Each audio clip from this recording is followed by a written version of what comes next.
চৌধুরী বাড়ির ছোট ছেলে তন্ময় চৌধুরী বিয়ে করছেন এক গরিব কৃষক পরিবারের মেয়েকে। খবরটা ছড়িয়ে পড়তেই এলাকার মধ্যে অনেকেই অনেক রকম কথা বলছে। শেষে কিনা চৌধুরী বাড়ির ছেলে একটা কৃষকের মেয়ের জামাই হবে। ছি ছি। অনেকেই বলছে মেয়েটা তন্ময়কে কিছু দিয়ে বশ করছে, না হলে এমন একটা মেয়ে কিভাবে চৌধুরী বাড়ির বউ হতে পারে।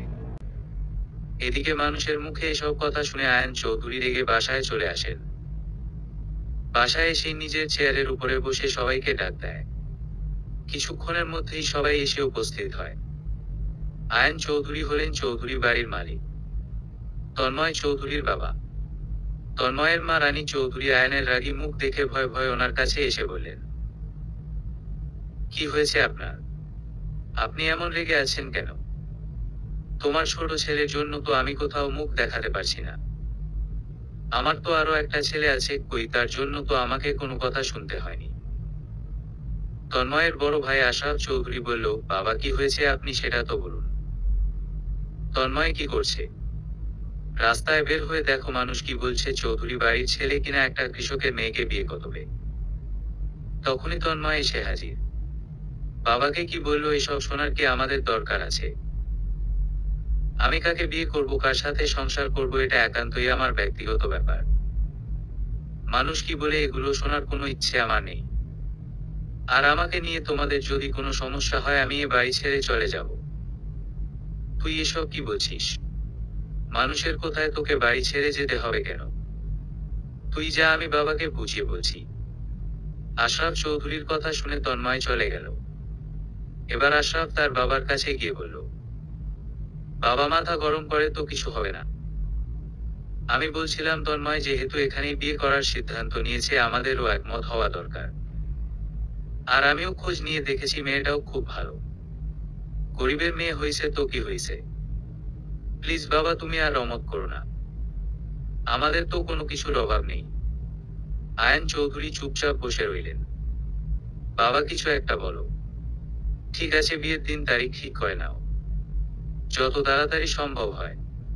আয়ন চৌধুরীর কথা শুনে সবাই অনেক খুশি হলো। সব থেকে বেশি খুশি তন্ময়। তন্ময় বিকেলে বন্ধুদের সাথে আড্ডা দিতে গেল।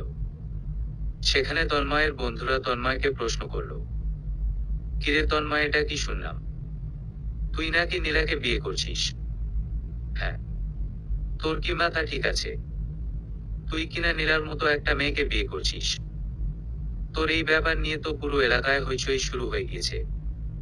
আমি বুঝলাম না, তুই চাইলে তো বড়লোক পরিবারের কোনো মেয়েকে বিয়ে করতে পারিস। হ্যাঁ পারতাম। তাহলে তুই নীলাকে বিয়ে করার জন্য উঠে পড়ে লাগলি কেন? তন্ময় ভিলেন মার্কা একটা হাসি দিয়ে বলল, তোদের কি মনে হয় আমি নীলাকে ভালোবেসে বিয়ে করছি? তাই তো মনে হচ্ছে। না হলে তুই কেন এই মেয়েকে বিয়ে করার জন্য উঠে পড়ে লেগেছিস? হাহাহাত, তোরা হয়তো ভুলে গেছিস সব। আমি ভুলিনি। মনে আছে নীলা একবার আমার গায়ে হাত তুলেছে। আমি এই ছোট লোকের বা তারা চিহ্ন উচ্চার সব অহংকার মাটিতে মিশিয়ে দেওয়ার জন্য এত কিছু করছি। ও এখনো তন্ময়কে চিনে না। আমি ওর থেকে সবকিছুই কড়ায় গন্ডায় হিসাব নেব। আর এই বিয়ে তো একটা নাটক মাত্র। ওর থেকে প্রতিশোধ নেয়ার জন্য বিয়ে করার কি দরকার? কারণ আমি ওকে বুঝিয়ে দিতে চাই তন্ময় চৌধুরী কি জিনিস। তন্ময় চৌধুরী চাইলে কি না করতে পারে। তোর যেটা ভালো মনে হয় তুই সেটাই কর। আচ্ছা এসব বাদ দিয়ে বল তোদের কি অবস্থা? এই তো ভালোই। কিন্তু সমস্যা হচ্ছে অনেক দিন হলো তুই কোনো পার্টির আয়োজন করিস না। আজ একটা পার্টি হলে ভালোই হতো। ওকে আজকে রাতেই হবে। ব্যবস্থা কর। এই কথা বলে তন্ময় চলে গেল। এইদিকে নীলার বাবা রহিম মিয়া চৌধুরী বাড়ি থেকে নিজের মেয়ের বিয়ের প্রস্তাব পেয়ে এক কথায় রাজি হয়ে গেলেন। কারণ সব বাবাই চায় তার মেয়ের ভালো একটা পরিবারে বিয়ে হোক। নীলা বাবা আর তন্ময়ের বাবা বিয়ের ডেট ঠিক করে ফেলছে তন্ময় আর নীলাকে না জানিয়ে। রাতে রহিম মিয়া বাসায় আসে। এসেই নীলার আম্মুকে ডাকেন। নীলার আম্মু এসে বলল, কি হইছে, এভাবে ডাকাডাকি করছেন কেন? আরে খুশির খবর আছে একটা। কি খুশির খবর? আজ আয়ন চৌধুরী নিজে এসে আমার সাথে কথা বলছে। আর নীলার বিয়ের ডেট ঠিক করেছি। আগামী শুক্রবার বিয়ে। কি বলছেন সত্যি? হ্যাঁ গো সত্যি, আমাদের মেয়েটার ভাগ্য অনেক ভালো, সেই জন্য এত বড় পরিবারের বউ হতে পারছে। ইতিমধ্যে নীলা এখানে এসে উপস্থিত হয়ে গেল। কি নিয়ে কথা হচ্ছে বাবা? নীলামা, তোর আর চৌধুরী বাড়ির ছোট ছেলে তন্ময়ের বিয়ের তারিখ ঠিক করে আসলাম। আগামী শুক্রবার তোদের বিয়ে। বাবা, আমি তোমাকে কতবার বলছি এই ছেলে ভালো না, তবুও তুমি আবার কথা বললে। আরে বড়লোক বাড়ির ছেলে বিয়ের আগে এগুলো করতেই পারে, দেখবি বিয়ের পরে ঠিক হয়ে যাবে। মানুষের স্বভাব কিন্তু পরিবর্তন হয় না। তুই অহেতুক চিন্তা করছিস, আর দেখ তোর কপাল কত ভালো, তুই এমন একটা পরিবারের বউ হতে পারছিস। তোর তো আর কোনো কষ্ট থাকবে না মা। আমরা তো তোকে ভালো মন্দ খাওয়াতেই পারি না ঠিকভাবে, তুই ওখানে রাজরানীর মতো থাকবি। এই কথা বলতেই তিনজনের চোখে পানি চলে আসে। নীলা তার বাবাকে জড়িয়ে ধরে। অন্যদিকে তন্ময় রাতের পার্টি করছে, এমন সময় বাসা থেকে ফোন আসে। তন্ময় ফোনের দিকে তাকিয়ে দেখে বড় ভাই ফোন দিয়েছে। তন্ময় দেরি না করে ফোন রিসিভ করলো। তন্ময়, তাড়াতাড়ি বাড়িতে আয়, তোর সাথে জরুরি কথা আছে। আচ্ছা ভাইয়া, আমি এক্ষুনি আসছি। তন্ময় ফোন কেটে দিয়ে সবার থেকে বিদায় নিয়ে বেরিয়ে পড়ে বাসার উদ্দেশ্যে। কিছুক্ষণের মধ্যেই তন্ময় বাসায় পৌঁছে যায়। তন্ময় বাড়ির ভিতরে যেতেই সে লক্ষ্য করে সবাই বসে আছে তার অপেক্ষায়। তন্ময় গিয়ে তার বড় ভাইয়ের পাশে বসে। ভাইয়া, কি হয়েছে এত জরুরি তলব? আজকে আমরা রহিম মিয়ার সাথে কথা বলে তোর বিয়ের ডেট ফাইনাল করছি আগামী শুক্রবার। তোর কোনো আপত্তি আছে? আমার কোনো আপত্তি নেই। এই কথা বলে তন্ময় মুচকি মুচকি হাসতে থাকে। সবাই তন্ময়ের মুখের দিকে তাকিয়ে দেখে তন্ময় হাসছে। আর এই মুচকি হাসির আসল কারণ তো কেউ বুঝল না। দেখতে দেখতে বিয়ের দিন চলে এলো। আর তেমন বড় কোনো আয়োজন ছাড়াই বিয়ে হলো। সবার থেকে বিদায় নিয়ে নীলাকে নিয়ে আসা হলো চৌধুরী বাড়িতে। নীলা দেখতে সুন্দরী, মাথায় লম্বা চুল। বিয়ের সাজে আজ নীলাকে আরো বেশি সুন্দর লাগছে। ঠোঁটে হালকা লাল লিপস্টিক, পরনে লাল শাড়ি, হাতে লাল চুড়ি, এ যেন এক লাল পরী। কিছুক্ষণের মধ্যেই নীলাকে নিয়ে যাওয়া হলো তন্ময়ের রুমে। আর সেই রুম আগেই ফুল দিয়ে সাজিয়ে রাখা হয়েছে। নীলা বাসর ঘরে বসে তার স্বামীর অপেক্ষায় বসে আছে।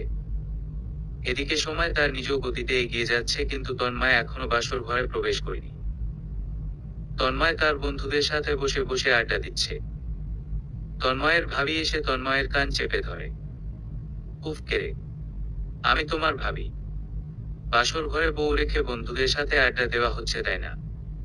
আসলে ভাবি, ওরা আমাকে যেতে দিতে চাইছে না। কখন থেকে বলছি আমার বউটা আমার জন্য অপেক্ষা করছে, কিন্তু কে শুনে কার কথা? আমাকে যেতেই দিচ্ছে না। বুঝেছি, চলো এখন, অনেক রাত হয়েছে, নতুন বউ তোমার জন্য অপেক্ষা করে বসে আছে। আর হ্যাঁ, তোমরাও ঘুমাতে যাও, অনেক রাত হয়েছে। ভাবি এবার তন্ময়কে নিয়ে বাসর ঘরের দিকে নিয়ে যেতে থাকে। তন্ময়ের মুখে অদ্ভুত এক হাসির রেখা ফুটে আছে। কি হতে চলছে নীলার সাথে? তন্ময়, আজ তোমার বাসর রাত। আর বিড়ালটা যেন তুমি মারো। বিড়াল বাবু কোথায় এত রাতে? কি অদ্ভুত কথা বলো তুমি। ইস, মনে হয় ভাজা মাছ উল্টে খেতে যান না।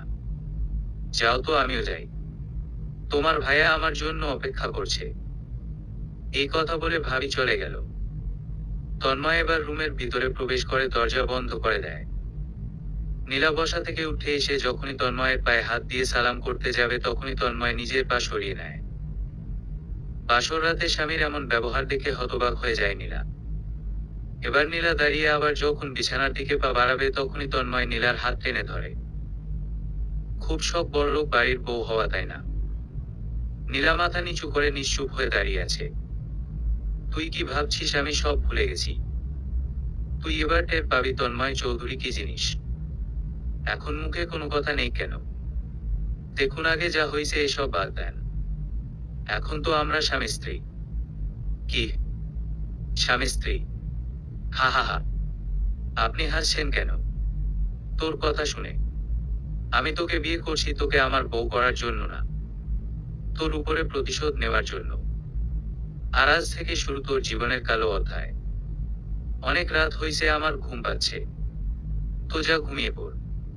বিছানা থেকে বালিশ নিয়ে মেঝেতে বিছানা করে ঘুমিয়ে পড়। মেঝেতে কেন? এই তোর বাপে কখনো এত দামি বিছানা দেখেছে? আর তুই এখানে ঘুমানোর কথা ভাবছিস? আপনি আমাকে যা বলার বলুন, আমার বাবাকে নিয়ে কিছু বলবেন না। তোর সাথে আপাতত কোনো কথা বলার ইচ্ছে আমার নেই। এই কথা বলে তন্ময় চৌধুরী নিজের বিছানায় গিয়ে নীলার দিকে একটা বালিশ আর একটা কাঁথা এগিয়ে দিয়ে সে বিছানার মধ্যেই ঘুমিয়ে পড়ে। আর এদিকে নিলামে যেতে বিছানা করে ওখানেই শুয়ে থাকে। বালিশে মাথা রাখতেই নীলার চোখ দিয়ে টপ টপ করে পানি পড়তে শুরু করে। বাসর রাত নিয়ে তার কত স্বপ্ন ছিল, সব স্বপ্ন স্বপ্ন হয়েই রয়ে গেল। কান্না করতে করতে একটা সময় নীলা ঘুমিয়ে পড়ে। খুব সকালে নীলার ঘুম ভেঙে যায়, তাই সে ফ্রেশ হয়ে বেরিয়ে আসে। সকালে কাজ করার অভ্যাস, তাই সে রুম থেকে বেরিয়ে রান্নাঘরের দিকে যাবে এমন সময় নীলার শাশুড়ি নীলাকে ডাক দেয়। বৌমা, তুমি এত সকালে ঘুম থেকে উঠলে কেন? ঘুম ভেঙে গেল, তাই ভাবছি সবার জন্য সকালের নাস্তাটা তৈরি করে নেই। উনি একটা হাসি দিয়ে বলল, এখানে তোমার কাজ করার কোনো প্রয়োজন নেই। এই বাড়িতে কাজ করার জন্য অনেক মানুষ আছে, আর সবার জন্য নাস্তা অনেক আগেই রেডি হয়ে গিয়েছে। তুমি একটা কাজ করো, তন্ময়কে নিয়ে নাস্তা করতে আসো। আচ্ছা ঠিক আছে। এই কথা বলে নীলা তন্ময়ের রুমে গিয়ে তন্ময়কে অনেকবার ডাকে, কিন্তু তন্ময়ের কোনো রেসপন্স নেই। তাই সে কাঁপা কাঁপা হাতে তন্ময়ের শরীর স্পর্শ করে তন্ময়কে ঘুম থেকে তুলে। তন্ময় রাগী চোখে নীলার দিকে তাকিয়ে আছে। তন্ময়ের রাগী মুখ দেখে নীলা কিছুটা ঘাবড়ে যায়। তন্ময় এবার বিছানা থেকে উঠে নীলার দিকে এগিয়ে গিয়ে বলল, তোকে আমার শরীর স্পর্শ করার অধিকার কে দিয়েছে?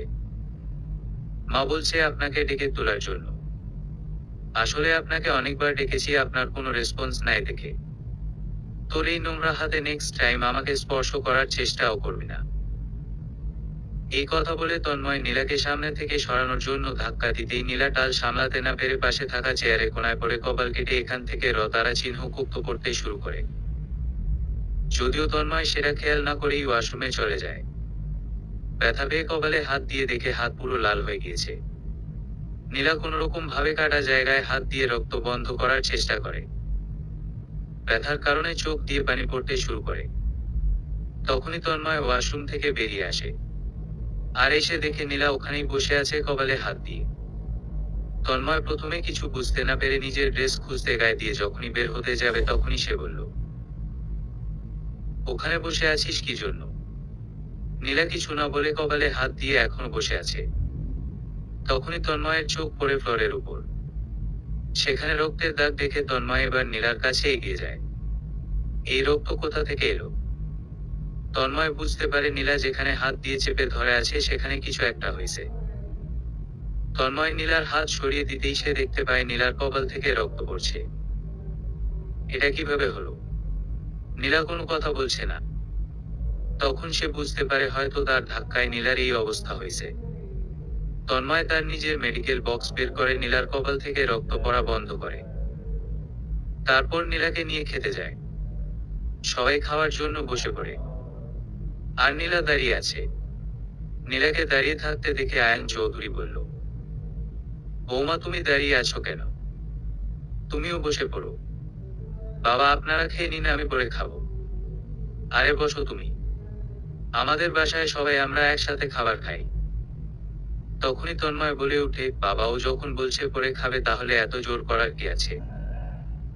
হঠাৎ করে তন্ময়ের ভাবির চোখ পড়ে নীলার কপালে, উনি উঠে নীলার কাছে চলে যায়। বোন, তোমার কপাল কাটলো কিভাবে? প্রশ্নটা শুনে সবাই নীলার দিকে তাকালো। এতে তন্ময় কিছুটা ঘাবড়ে যায়। তখন নীলা বলল, আসলে ভাবি পা স্লিপ করে ফেরে এমন হয়েছে। আসলে এত বড় বাড়ির বউ হয়ে এলাম, সব কিছুর সাথে মানিয়ে নিতে তো কিছুটা সময় লাগবে। আরে কতখানি কেটে গেল, দেখে শুনে তো হাঁটতে পারো। সমস্যা নেই ভাবি, ঠিক হয়ে যাবে একটু করে। আপনারা খাবার খেয়ে নিন, তুমি আমার পাশে আসো, দুই বোন একসাথে খাবো। এই কথা বলে ভাবি নীলাকে নিজের পাশে বসিয়ে খাবার বেড়ে দেয়। তারপর সবাই খাবার খাওয়া শেষ করে যে যার রুমে চলে গেল। নীলা নিজের রুমে যেতেই তন্ময় নীলাকে বলল, থ্যাঙ্কস। নীলা কিছুই বলল না। হঠাৎ করে তন্ময়ের ফোন বেজে ওঠে। তন্ময় ফোনের দিকে তাকিয়ে দেখে অচেনা নাম্বার, তাই সে ফোন রিসিভ করে। কিছুক্ষণ কথা বলে নীলার দিকে ফোন এগিয়ে দেয়। নীলা বুঝতে পারে তার বাড়ি থেকে ফোন দিয়েছে। নীলামা, কেমন আছিস তুই? আলহামদুলিল্লাহ, আমি ভালো আছি। তুমি কেমন আছো বাবা? আমিও ভালো আছি। তোর কথা খুব মনে পড়ছে মা। আমারও তোমাদের কথা মনে পড়ছে খুব। মা কেমন আছে? ভালো। আচ্ছা বাবা, এখন রাখি, পরে কথা হবে আবার। ঠিক আছে। নীলা তন্ময়ের ফোন তন্ময়ের দিকে এগিয়ে দেয়। তারপর নীলা নিজের রুম থেকে বেরিয়ে বাহিরে যায়। ভাবি নীলাকে দেখে ওনার কাছে ডেকে নেয়। বোন, এখানে তোমার কোন সমস্যা হচ্ছে না তো? না ভাবি, কোনো সমস্যা হচ্ছে না। তো গতকাল রাত কেমন কেটেছে? নীলা একটা মুচকি হাসি দিয়ে বলল, খুব ভালো। গতকাল রাত তো আমার জন্য স্পেশাল ছিল। তাহলে আমার দেবর তোমাকে খুশি করতে পারছে। নীলা মাথা নিচু করে রইল। বাবা, তুমি দেখে লজ্জা পাইছো। আচ্ছা বাদ দাও। এখন উঠি, তোমার ভাইয়া আমাকে খুঁজবে আবার। ঠিক আছে ভাবি। ভাবি চলে গেল। নীলা নিজের রুমে গিয়ে দেখে তন্ময় কারোর সাথে ফোনে কথা বলছে। নীলাকে দেখে তন্ময় ফোন কেটে রুম থেকে বেরিয়ে যায়। দেখতে দেখতে দুপুর হয়ে গেল। সবাই খাবার খেতে বসে, কিন্তু তন্ময় নেই। আয়ান চৌধুরী নীলাকে বলল, তন্ময় কোথায়? বাবা, উনি তো অনেক আগে বাহিরে গিয়েছে, এখনো আসেনি। ও আচ্ছা। সবাই খাওয়া শুরু করো। বাবা, আপনারা খেয়ে নিন, উনি আসলে আমি খাবো। তারপর যে যার মতো খাওয়া দাওয়া শেষ করে চলে গেল। দুপুর গিয়ে সন্ধ্যা হলো, তন্ময় এখনো এলো না। দেখতে দেখতে রাত হয়ে গেল, তাও তন্ময় এখনো এলো না। তন্ময়ের ফোনে বাসা থেকে বারবার কল দেয়, কিন্তু ফোন অফ দেখাচ্ছে। সবাই খুব চিন্তিত হয়ে পড়ে। হঠাৎ করে তন্ময়ের কি হলো? কিছুক্ষণের মধ্যেই কলিং বেলের শব্দ শুনে ভাবি গিয়ে দরজা খুলে। দরজা খুলে দেখে তন্ময় দাঁড়িয়ে আছে। তন্ময়, তোমার ফোন অফ কেন? তন্ময় পকেট থেকে ফোন বের করে দেখে আসলেই ফোন অফ। আসলে ভাবি, ফোন কখন অফ হয়ে গেছে খেয়াল করিনি। আমার খুব খিদে পেয়েছে, খেতে দাও। আয়ান চৌধুরী তন্ময়কে উদ্দেশ্য করে বলল, এত রাত করে তুই কোথা থেকে এলি? কোন বাড়ির ছেলে এত রাত করে বাসায় আসে? উফ বাবা, আমি এখন ছোট নেই, ওকে খাবার দিবে নাকি আমি চলে যাব? তন্ময়, তোকে আমি একটা প্রশ্ন করছি। কোথা থেকে আসলি এত রাত করে? খাবারই খাবো না। এই কথা বলে তন্ময় নিজের রুমে চলে গেল। নীলা খাবার নিয়ে রুমে যায়। আর সে রুমের ভিতরে যেতেই হতবাক হয়ে গেল। নীলা খাবার নিয়ে রুমের ভিতরে ঢুকতেই হতবাক হয়ে যায়। কারণ নীলার সব জামাকাপড় ছড়িয়ে ছিটিয়ে আছে পুরো রুমে। নীলা এবার খাবারগুলো এক সাইডে রেখে জামাকাপড়গুলো হাতে নিতেই তন্ময় নীলার কাছে এসে খুব শক্ত করে নীলার হাত চেপে ধরে। শক্ত করে চেপে ধরার কারণে নীলা হাতে প্রচন্ড ব্যথা অনুভব করে। আমার আলমারিতে তুই তোর এসব জামাকাপড় রাখলি কেন? কার অনুমতি নিয়ে তুই আমার আলমারিতে হাত দিয়েছিস? তাহলে আমার এসব কোথায় রাখবো? যেখানে খুশি, আমার আলমারিতে না। নেক্সট টাইম যদি আবার দেখি, তখন দেখবি আমি তোর কি অবস্থা করি। আমি বুঝলাম না, আপনি যেহেতু আমাকে সহ্যই করতে পারেন না, তাহলে আমাকে বিয়ে কেন করলেন? বিয়ে কেন করছি জানতে চাও? ফ্ল্যাশব্যাক। তন্ময়, অনেক দিন হয়েছে ট্যুর দেওয়া হয়নি কোথাও। চল কোথাও থেকে ঘুরে আসা যাক। কি বলিস তুই? ভালোই, কিন্তু কোথায় যাওয়া যায়? আমাদের পাশে যে একটা গ্রাম আছে, ওখানে চল। গ্রামে? তোদের মধ্যে কি রুচি খারাপ হয়ে গিয়েছে? শেষে কিনা গ্রামে যেতে হবে? কক্সবাজার অথবা সাজেক চল। আমি শুনেছি আমাদের পাশের গ্রামে সুন্দর একটা পার্ক হয়েছে। অনেক মানুষ সেখানে যাচ্ছে। তাহলে সেখানেই যাবি। হুম। ওকে, ফাইনাল। আগামীকাল সকালে আমরা বের হব। ঠিক আছে। এবার যে যার বাসায় চলে গেল। কিন্তু তন্ময় গেল না, সেখানেই দাঁড়িয়ে রইল তন্ময়। গ্রামের পরিবেশ তন্ময়ের কাছে ভালো লাগে না। বন্ধুদের কারণেই তাকে যেতে হবে। তন্ময় পকেট থেকে একটা সিগারেট ধরিয়ে ওটা কিছুক্ষণের মধ্যেই শেষ করে বাসার দিকে চলে যায়। রাতে সবার সাথে খাবার খেতে বসে তন্ময়। তখনই সে সবাইকে উদ্দেশ্য করে বলল, আমি কাল ট্যুরে যাচ্ছি। ফিরতে 2 দিন সময় লাগবে। আয়ান চৌধুরী বলল, কোথায় যাবি? আমাদের পাশের যে গ্রাম আছে সেখানে যাব। ও ওখানে গেলে 2-1 দিন থাকতে হবে কেন? ওখানে গিয়ে তো চলে আসতে পারবি। ওখানে আমরা থাকবো 1 দিন। ও আচ্ছা ঠিক আছে। খাওয়া দাওয়া শেষ করে তন্ময় নিজের রুমে ঘুমোতে যায়। কিছুক্ষণের মধ্যেই সে ঘুমিয়ে পড়ে। পরের দিন সকালে ঘুম থেকে উঠে তন্ময় গাড়ি নিয়ে বেরিয়ে পড়ে। কিছুক্ষণের মধ্যেই আদনানের সব বন্ধু চলে আসে। আর তারা গাড়িতে উঠে সেই গ্রামের উদ্দেশ্য রওনা দেয়। কিছুক্ষণের মধ্যেই আদনান গ্রামের রাস্তায় ঢুকে পড়ে। আঁকাবাঁকা রাস্তা দিয়ে তারা যাচ্ছে। কিন্তু সব থেকে বড় সমস্যা হচ্ছে রাস্তার অবস্থা খুব খারাপ। রাস্তার খারাপ অবস্থা দেখে তন্ময় এক রেগে যায়। এই জন্যই গ্রাম আমার পছন্দ না। এইসব রাস্তা দিয়ে গাড়ি ড্রাইভিং করা যায়? কি অবস্থা রাস্তায়!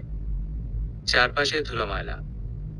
দোস্ত আর বেশি দূরে না, আর 20 মিনিটের রাস্তা।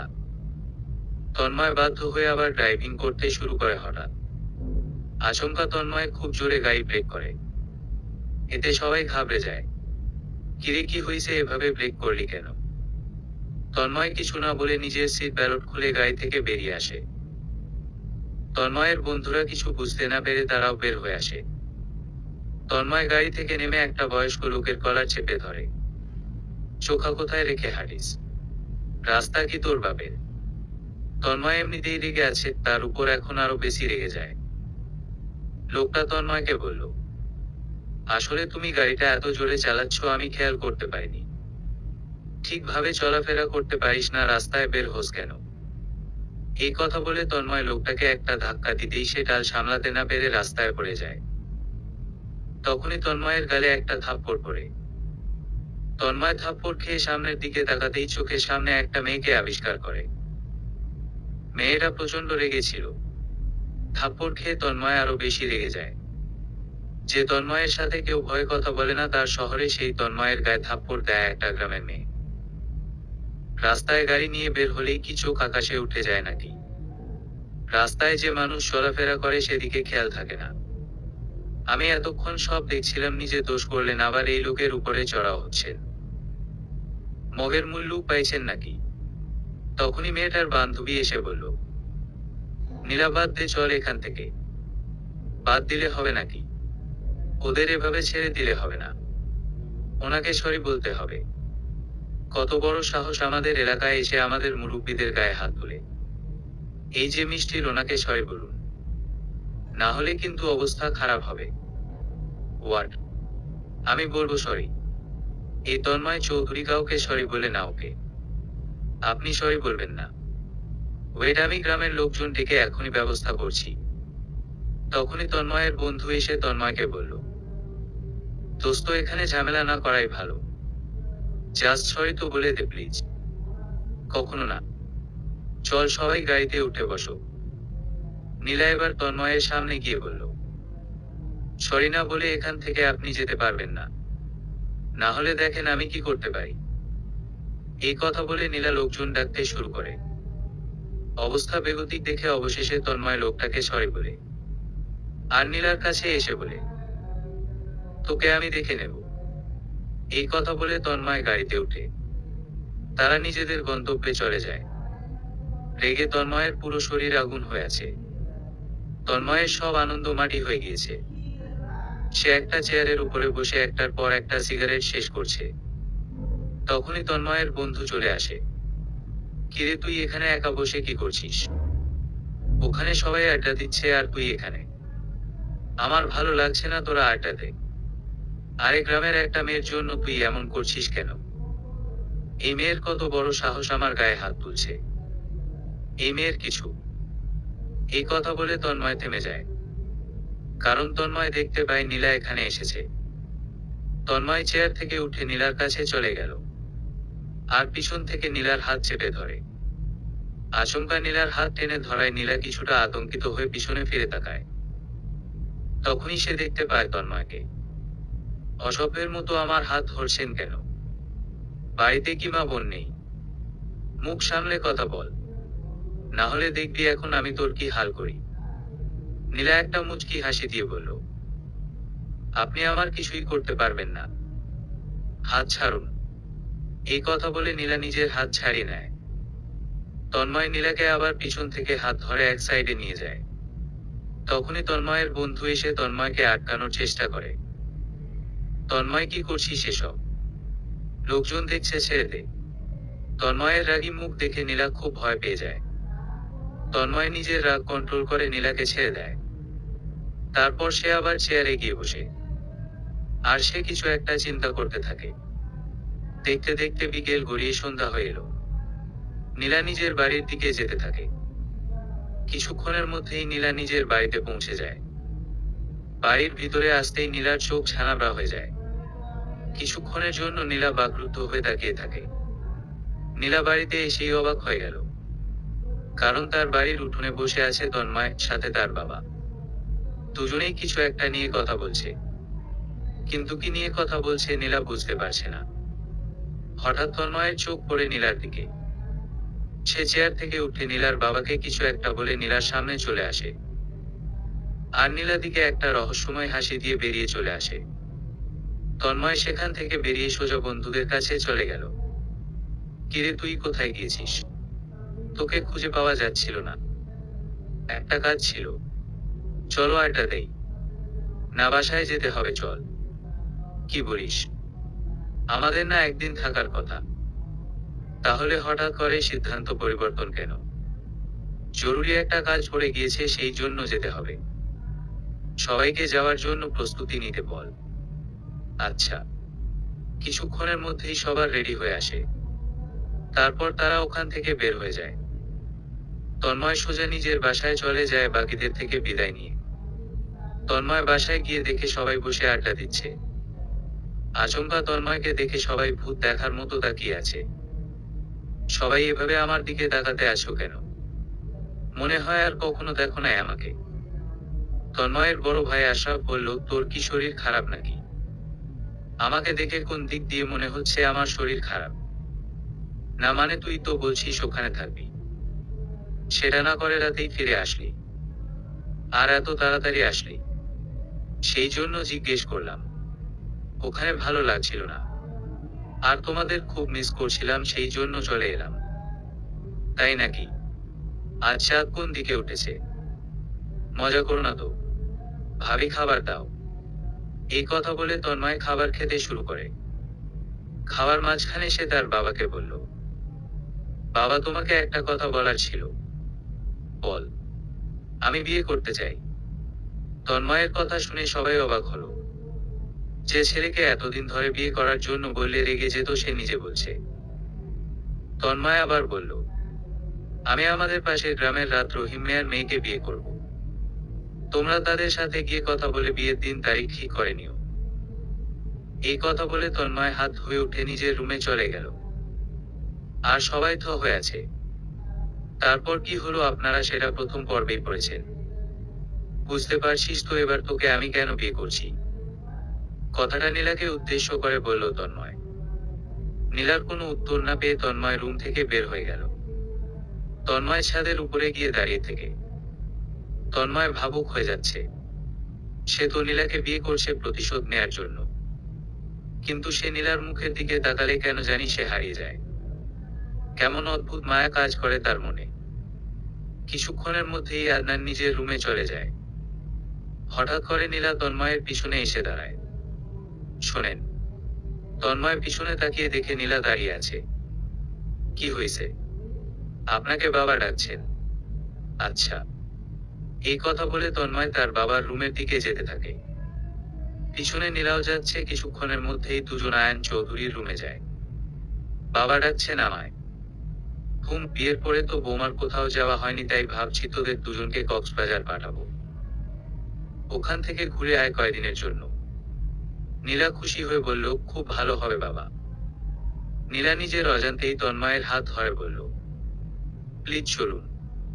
তন্ময় চোখ বড় বড় করে তাকিয়ে আছে নীলার দিকে। নীলা এতক্ষণে বুঝতে পারে সে তন্ময়ের হাত ধরে আছে। এবার সে তন্ময়ের হাত ছেড়ে দেয়। আয়ান চৌধুরী আবার বলল, কিরে, তুই কথা বলছিস না কেন? আমি আর কি বলবো? তুমি যখন বলছো তাহলে যাব। এই কথা বলে তন্ময় চাক গেল। নীলা অনেক বেশি খুশি হয়ে যায়। নীলাও রুমে চলে যায়। নীলা রুমে গিয়ে দেখে তন্ময় খাটের উপরে বসে আছে। সরি, ওই সময় আপনার হাত ধরে ফেলছিলাম। আসলেই আমি খেয়াল করিনি। আমাকে প্লিজ ক্ষমা করবেন। আসলে আমি তো কখনো কক্সবাজার যাইনি। খুব ইচ্ছে ছিল যাওয়ার। আমাদের কলেজ থেকে অনেকবার গিয়েছে, কিন্তু আমি টাকার জন্য কখনো যেতে পারিনি। কিন্তু আমার খুব ইচ্ছে ছিল যাওয়ার। বাবা যখন বলছিল তখন আমি অনেক বেশি খুশি হয়ে গিয়েছি। নিয়ে যাবে না আমাকে প্লিজ? আর সরির হাত ধরার জন্য।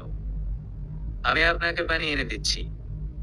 আমার নোংরা হাত দিয়ে স্পর্শ করা জায়গাটা ধুয়ে নিন। এই কথা বলে নীলা ওয়াশরুমের ভিতরে চলে গেল। আর নীলার বলা কথাগুলো তন্ময়ের কাছে কেমন যেন লাগছে। খুব খারাপ লাগছে তার কাছে। কিছুক্ষণ পরে নীলা পানি এনে বলল, ধুয়ে আসুন। তন্ময় নীলার মুখের দিকে তাকিয়ে আছে। নীল গিয়ে মেঝেতে বিছানা করে ঘুমিয়ে পড়ে। তন্ময়ও কিছুক্ষণের মধ্যেই ঘুমিয়ে পড়ে। পরের দিন সকালে সবাই নাস্তা খেতে যায়, তখন আয়ন চৌধুরী তন্ময়কে বলল, তন্ময়, তোদের জন্য টিকিট কেটেছি।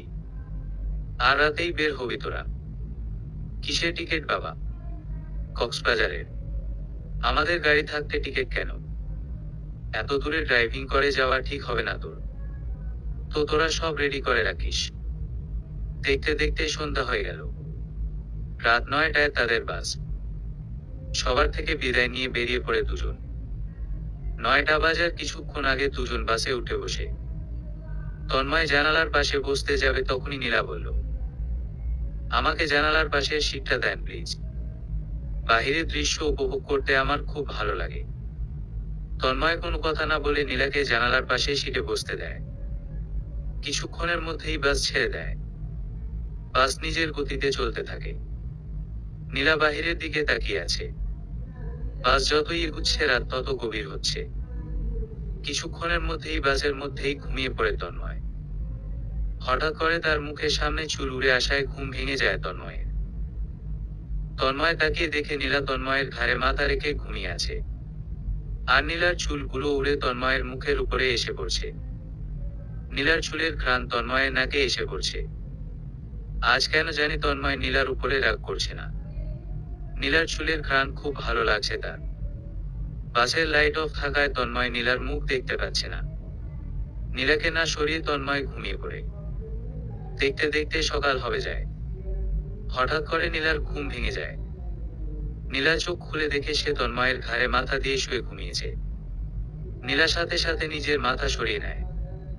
নীলা এবার ঘুমন্ত তন্ময়কে দেখতে থাকে। কেমন শান্ত হয়ে ঘুমিয়ে আছে মানুষটা, যে তন্ময়কে নিয়ে হারিয়ে যায় অন্য এক জগতে। তন্ময় যে ঘুম ভেঙে নীলার দিকে তাকিয়ে আছে সেদিকে কোনো খেয়াল নেই তার। এক দৃষ্টিতে তাকিয়ে আছে নীলা। হঠাৎ গাড়ি ব্রেক মারায় নীলা বাস্তবে ফিরে আসে। নীলা তন্ময়ের তাকানো দেখে নিজের চোখ সরিয়ে নেয়। নামতে হবে, চলে এসেছি আমরা। এবার দুজন বাস থেকে নেমে আগে হোটেলে যায়। তারপর তারা একটা রুমের চাবি নিয়ে নিজেদের রুমের দিকে যেতে থাকে। চাবি দিয়ে রুমের লক খুলে ভিতরে যায় তারা। রুমের ভিতরে গিয়ে নীলা বলল, আমার সমুদ্র দেখতে কখন যাব? আমার যে সমুদ্র দেখার খুব ইচ্ছে। আগে আমাকে কিছুক্ষণ ঘুমাতে হবে, তারপরে বের হব। বাসে তো ঘুমাতে পারিনি ঠিকভাবে। আচ্ছা। এই বলে তন্ময় ওয়াশরুমের ভিতরে গিয়ে ফ্রেশ হয়ে এসে ঘুমিয়ে পড়ে। নীলা জানালা দিয়ে বাহিরে তাকাতেই দেখতে পায় সমুদ্র দেখা যাচ্ছে। নীলা এবার জানালার পাশে গিয়ে দাঁড়িয়ে সমুদ্র দেখতে থাকে। এখন থেকে ভালোভাবে দেখতেও পাচ্ছে না। সে পারছে না এখনই দৌড়ে চলে যেতে। এদিকে গভীর ঘুমে তন্ময়। নীলা পায়চারি করতে শুরু করে। সময় যেন কিছুতেই কাটছে না। অনেকক্ষণ পরে ঘুম থেকে উঠে তন্ময় চোখ খুলে দেখে নীলা পায়চারি করছে। নীলা পিছনে ঘুরতেই দেখে তন্ময় ঘুম থেকে উঠে গিয়েছে। আচমকা নীলার মুখে একটা হাসি দেখতে পায় তন্ময়।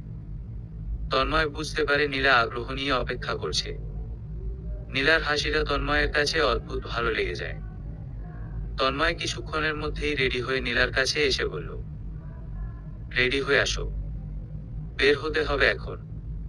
তন্ময়ের মুখে আসো কথা শুনে নীলা তন্ময়ের দিকে তাকিয়ে আছে। এই প্রথম তন্ময় তাকে তুই না বলে তুমি বলল। সে যেন নিজের কানকে বিশ্বাস করতে পারছে না। কি হলো, যাবে নাকি এখানেই দাঁড়িয়ে থাকবে? আমি তো রেডি হয়েই বসে আছি। তাহলে চলো। তন্ময় হাঁটতে শুরু করে। নীলা তন্ময়ের পিছনে যেতে থাকে। নীলা বুঝতে পারছে না হঠাৎ করে এই তন্ময় ওর সাথে এত ভালো আচরণ কেন করছে। 2 দিন আগেও তো তার সাথে খারাপ আচরণ করত। তাহলে হঠাৎ এর কি হয়ে গেল? কিছুক্ষণের মধ্যেই তারা সমুদ্রের কাছে চলে আসে। নীলা তো মহা খুশি। নীলা যখনই সমুদ্রের কাছে যেতে চাইল তখনই তন্ময় নীলার হাত ধরে ফেলে। কি হলো? আপনি আমাকে টেনে ধরে আছেন কেন? জুতা জোড়া খুলে যাও, না হলে কিছুক্ষণ পরে আর এই জুতা খুঁজে পাবে না। নীলা জুতা খুলে তন্ময়ের কাছে এসে বলল, আপনিও আমার সাথে চলুন প্লিজ। এত বড় ঢেউ, আমার খুব ভয় করছে। প্লিজ আসুন। এতই যখন ভয়, তাহলে আসার জন্য এত পাগল হলে কেন? আসেন না প্লিজ। তন্ময় বাধ্য হয়ে নীলার সাথে যায়।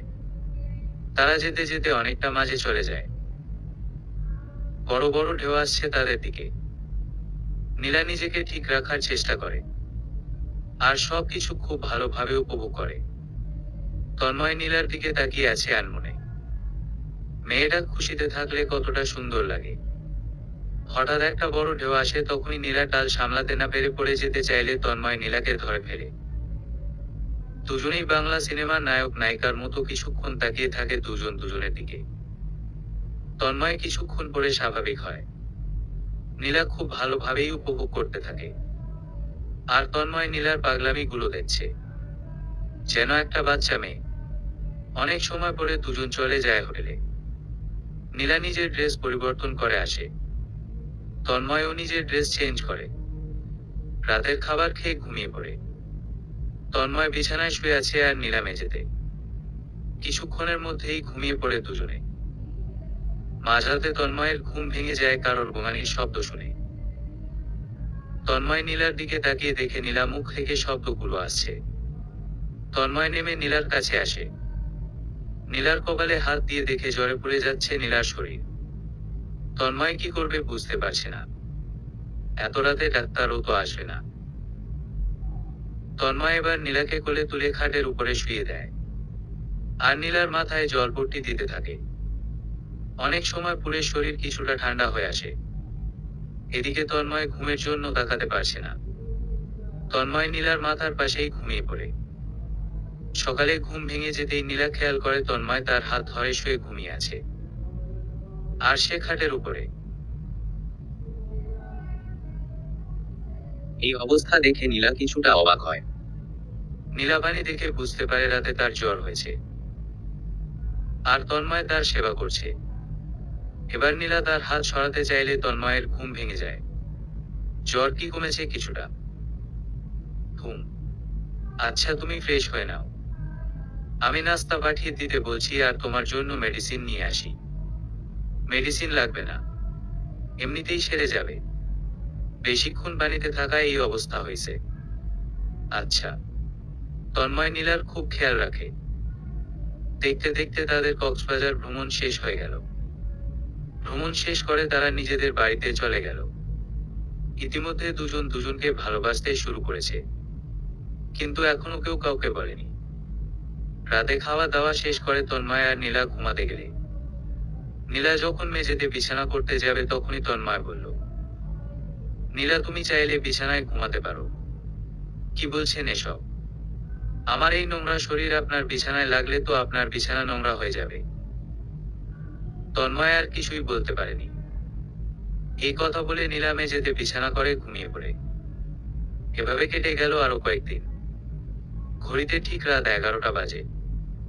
তখন ভাবি নীলার কাছে এসে বলল, নীলা, এই শাড়িটি পরে নাও। এত রাতে শাড়ি পরতে হবে কেন? একটু দরকার আছে। আর আজকে রাতে আমি তোমাকে সাজিয়ে দেব। হঠাৎ কোথাও যাবেন নাকি? হ্যাঁ। এখন কথা না বলে শাড়িটি চেঞ্জ করে নাও তাড়াতাড়ি। ভাবির কথা শুনে নীলা শাড়ি চেঞ্জ করে। তারপর ভাবি নীলাকে খুব সুন্দর করে সাজিয়ে দেয়। নীলা নিজেকে আয়নায় দেখে নিজেই চিনতে পারছে না। বাহ নীলা, তোমাকে তো খুব সুন্দর লাগছে।